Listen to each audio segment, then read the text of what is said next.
Kemacetan terjadi di kawasan Gatot Subroto yang mengarah ke kawasan Mampang, Kuningan, Menteng, Semanggi, dan juga Selipi.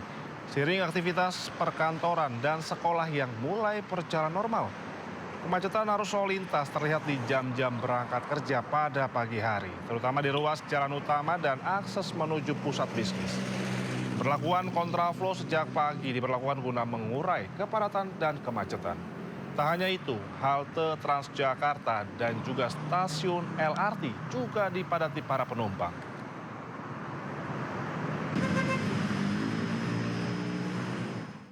Ya pemirsa, suasana hari pertama masuk kerja setelah libur Natal dan Tahun Baru 2026 nampaknya mulai terasa.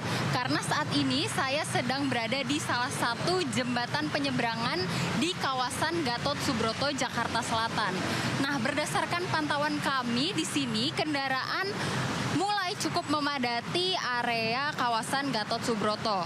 Sejak pukul setengah 7 pagi, tepatnya di belakang saya saat ini, arah Mampang, Kuningan, Menteng, maupun Semanggi, yang mengarah ke kawasan perkantoran ini mulai dipadati volume kendaraan. Meski padat, arus lalu lintas ini masih terus berjalan dan belum terjadi penumpukan yang begitu besar. Nah, dibuat juga di jalan ini yaitu kontraflow untuk melerai kemacetan di hari pertama kembali masuk ke kantor. Melalui jembatan penyeberangan ini juga tadi masyarakat mulai banyak menggunakan transportasi umum. Salah satunya halte Transjakarta yang mulai dipadati oleh penumpang dan juga pengguna LRT. Kepadatan penumpang pengguna transportasi umum ini merupakan imbas dari masuknya hari pertama kantor setelah libur Natal dan Tahun Baru 2026. Dari Jakarta, Indira Utomo, Andri Setiawan, iNews melaporkan. Ya pemirsa, kita awali Sindo siang dari kemacetan panjang terjadi di sejumlah ruas jalan pada hari pertama kerja pasca libur Natal dan Tahun Baru. Salah satunya di ruas tol dalam kota serta arteri MT Haryono dan Basuki Rahmat. Kemacetan akibat meningkatnya volume kendaraan terjadi pada Senin pagi. Beginilah kondisi kemacetan panjang yang terjadi pada pertama kerja pasca libur panjang Natal dan Tahun Baru Senin pagi. Kemacetan panjang di Jalan Basuki Rahmat dari arah Duren Sawit menuju Kasablanka. Kendaraan hanya bisa melintas dengan kecepatan 5 hingga 10 km perjalanan, namun arah sebaliknya lancar. Kemacetan juga terlihat di ruas Jalan Cawang, MT Haryono, Jakarta Timur, mengarah Pancoran dan Gatot Subroto. Sejumlah kendaraan baik roda 2 dan roda 4 terlihat memadati ruas jalan tersebut. Selain di ruas jalan arteri, kemacetan juga terlihat di ruas tol dalam kota dari arah Cikampek menuju Jakarta dan tol Jagorawi menuju Cawang. Untuk membantu mengurai kemacetan, petugas juga memberlakukan kontraflow di ruas tol dalam kota menuju Pancoran dan juga Semanggi. Macet terjadi akibat meningkatnya volume kendaraan di hari pertama kerja usai libur Natal dan Tahun Baru. Dan di ruas jalan arteri tersebut diberlakukan ganjil genap.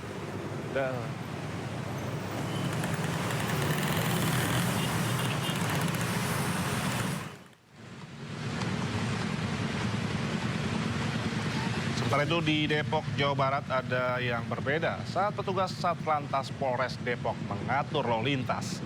2 personil polisi berkuda ikut dikerahkan untuk mengurai kepadatan kendaraan di persimpangan yang menghubungkan Jalan Raya Margonda dan Juanda. 3 lampu merah di persimpangan ini pun ikut dijaga, termasuk 2 polisi berkuda yang turut mengatur arus lalu lintas mengenakan atribut lengkap. Keduanya tampak menyeberangi salah satu marka jalan dan berhenti persis di samping lampu merah Juanda sambil mengibarkan bendera lalu lintas berwarna merah kuning. Tak pelak aksi tersebut menyita perhatian sejumlah pengendara yang berhenti di lampu merah.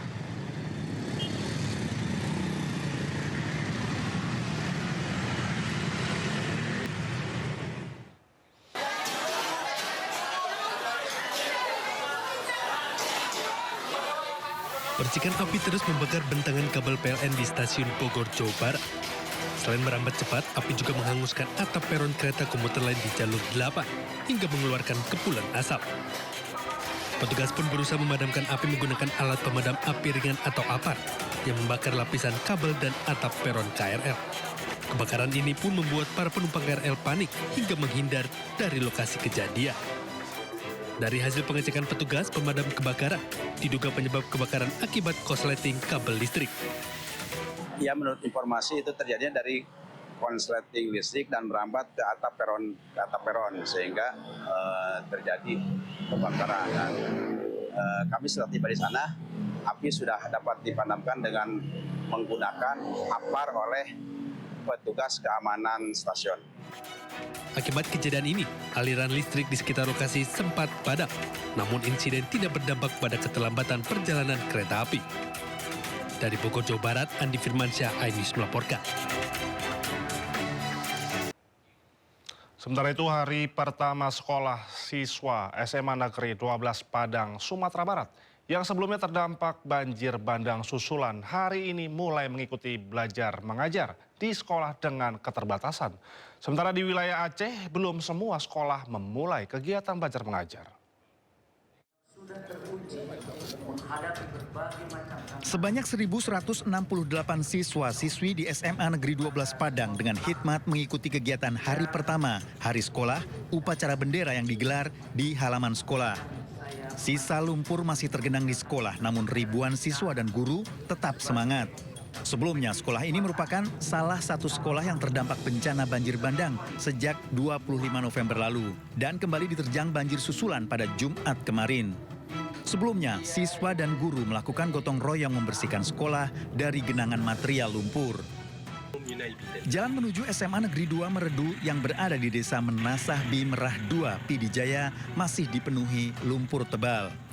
Kondisi ini membuat sebagian guru dan siswa tidak berani melintasi karena membahayakan keselamatan. Seluruh bangunan sekolah masih berlumpur tebal akibat banjir bandang. Meja, kursi, dan perlengkapan belajar mengajar tak bisa lagi digunakan. Akibatnya, proses belajar mengajar dipindahkan ke bawah tenda darurat yang didirikan di depan sekolah. Ratusan anggota TNI BKO dari Batalion Infanteri Teritorial Pembangunan bersama siswa dan guru SMA 2 Pesangan Biren terus melakukan pembersihan sejumlah ruang kelas dari lumpur sampah sisa banjir. Pembersihan difokuskan pada pengangkatan lumpur yang mengendap di ruang kelas dan halaman sekolah. Hingga saat ini tersebar di 15 titik untuk pembersihan sekolah yang masih tertimbun lumpur. Dari Kota Padang, Sumatera Barat, Pidijaya dan Biren Aceh, tim iNews melaporkan. Kita beralih ke informasi lainnya, pemirsa. Mantan Menteri Pendidikan, Kebudayaan, Riset, dan Teknologi pada tahun 2019-2024, Nadiem Makarim akhirnya menjalani sidang perdana di Pengadilan Tipikor Jakarta Pusat. Sidang perdana dengan agenda pembacaan dakwaan untuk mantan Menteri Pendidikan, Kebudayaan, Riset, dan Teknologi pada tahun 2019-2024 akhirnya digelar pada hari ini. Sebelumnya sidang sempat 2 kali tertunda akibat Nadiem Makarim sakit. Nadiem merupakan terdakwa dalam kasus dugaan korupsi, pengadaan perangkat teknologi informasi dan komunikasi berupa Chromebook.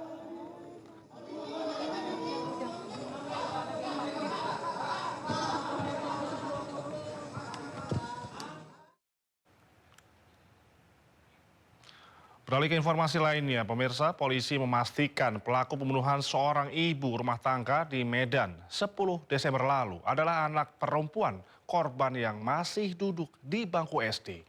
Pelaku sakit hati, dirinya dan kakaknya kerap dianiaya korban.